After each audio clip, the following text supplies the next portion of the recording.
Let me tell you about a book called A Long, Long Sleep. What is up, guys? It's Alyssa, and today I am making a video, if you couldn't already tell already.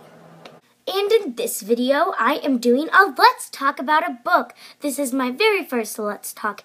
If you have watched any of my really old videos, I highly do not recommend watching my old videos. You can if you want to, but they're pretty bad. Anyways, if you watched any of my old videos, you would notice that I basically only did book reviews. They were horrible. I didn't get to connect with you guys that much. And over the years, I have not been on my YouTube channel. I have been watching other people's YouTube channels. One of my biggest inspirations for doing this is Pullin Banana Books 20. I will link her down below. She is amazing. Go check her out. She does book talks where she gives you a short summary of it, then she asks you to leave, and then you talk about it with her. And I just feel so connected when I do it with her that I thought maybe I'd try it. I'm not trying to copy her. I just think it's a really good idea, so I thought I might use it sometimes. So this book is about, you know what, why don't I show you her name instead of tell you? Rose! Ah, Linda! Sam! Hey, let's sing the anthem. Don't you mean anthem? You Fitz! Roy! Not bad? That's a little cheesy. Okay. The main character's name is Rosalinda Samantha Fitzroy. You hear it enough time in the books to know. This book is set in the future in a really different world than what we have now. Everything is really peaceful and really nice, and it's basically a utopia until Rosalinda comes in. Rosalinda was 16 when she stepped out of stasis by a kiss. Sound familiar? It is. It's basically a futuristic take on Sleeping Beauty, which I thought was a really good idea. Instead of her just sleeping and being awakened by a kiss, she's in this tube called stasis. And what stasis does is it basically stops all of your chromosomes or something, some scientific thing that makes you stop aging. So you don't age in the stasis tube. Then Rosalinda wakes up and 62 years have gone by. She has been in that stasis tube for 62 years. All of her family is dead. Everything she knew, gone. There is this new world in front of her. You would never expect this ending to come upon you. Never. In your entire lifetime, you would have never guessed half of the things that they say at the end. I give it a 9 out of 10 on my scale. It's a really good book. It's well written. It tells you the dystopia really well. I know that sometimes a lot of people have trouble with dystopian books because they don't really get the society. This is a really easy society to come by. It's super easy. Now I'm going to be talking about the book, so if you haven't read it, then leave right now because there are spoilers. Don't be spoiled! If you have read it, stick around. Let's talk. If you've made it to this point, you've read the book. Hopefully. Let's start from the end, because I just... mind blown. I mean, come on, guys. Our parents are evil. Totally evil. I can't imagine parents that evil. I'm just reading this and I want to chuck the book across the room because her parents they get on my nerves. I'm like, girl, you need to stick up to them. And then she does. And she gets yelled at for saying her opinion. What? What? No, I don't want that. Her parents are so freaking evil. Gilroy, I really didn't think he was behind it. When she's like, Gilroy's behind it, I'm like, no, he's not, because we're over halfway of the book. The climax hasn't changed yet. Gilroy is not behind all of this. And he wasn't. Gilroy is basically just a character. He was just there.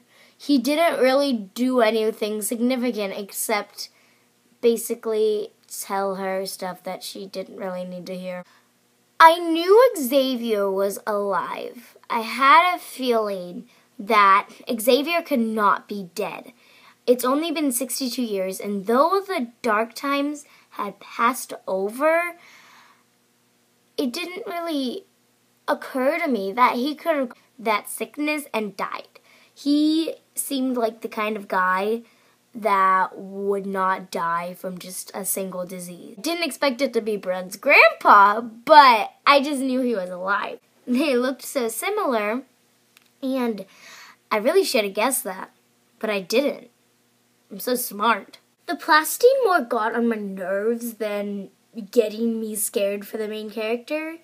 It was just really annoying how he kept showing up. It's like, come on, dude. Like, give it up already. One time when he finally got her, that was the time I'm like, okay, you're actually coming in handy to the plot, Plastine, whatever your name is. Then she got to look and know that it was from her parents and know that she has siblings. Speaking on the sibling side, I honestly don't get it. Like, why would the author put in siblings and not give us any explanation for it? It doesn't make sense to me. It really doesn't. Why would the parents try to hide it? They would have 3 perfect children instead of 1. I don't understand why they would try to hide it. I really don't. They never made any mention about the siblings after that, except they may be in stasis still. That's all. That's really it. And I don't get it. Why did there have to be siblings? Why? It made no sense to the plot. There should be no siblings, because it doesn't help anybody by having siblings. It doesn't. She has family. Great. Good luck finding them. I think it was really stupid to put the siblings in the plot line. I honestly hated that plot twist. It was the worst plot twist ever. I don't want that. No. I really liked Otis. He was probably my favorite character. I didn't like Rosalinda that much. She was kind of boring to look into her mind. She didn't really say much, and I know she was trying to be humble, but that's not being humble. That's trying to hide stuff from people. If you really feel uncomfortable in a situation, why won't you tell someone? And I know that it keeps the plot going that she didn't tell her guardians about the plastine, but it just made me upset that how could she be this stupid? It's obviously not a dream. You're in a book. It's not a dream. The part that surprised me the most was probably the parents being evil as they were, and her past. Her past and her parents really freaking surprised me. I hate her parents with all of my might and gut. I just hate them. But in her stasis tube, she's been put in it so much in her childhood that I felt bad for her. Also, what surprised me is they kept her in there. They brainwashed her to know all of these things, literally brainwashed her. And then she had to break up with Xavier because they told her to. And then they put her in stasis, and they never brought her out. And I don't understand why. Because one, they kept putting her in stasis. Before they left her in there, they kept putting her in stasis. And then they bring her out, and then she'd want to go back in, so they put her back in. But then when they leave her in there, I don't understand it. Because now you don't have a perfect child. Now you have no children, and it makes you look unsuccessful. I don't know. I don't understand it. The whole dilemma with the stasis tube is just weird. If you agreed with any of my theories, please tell me in the comments below. Also, suggest a book to me or tell me what you want me to do on my next video. Like this, subscribe, and I will see you guys next time. Bye! Inspiration for making me do this is Pull and Banana Books. I will link speak, Alyssa, speak words. Looks so similar. Really, Alyssa, similar? Okay.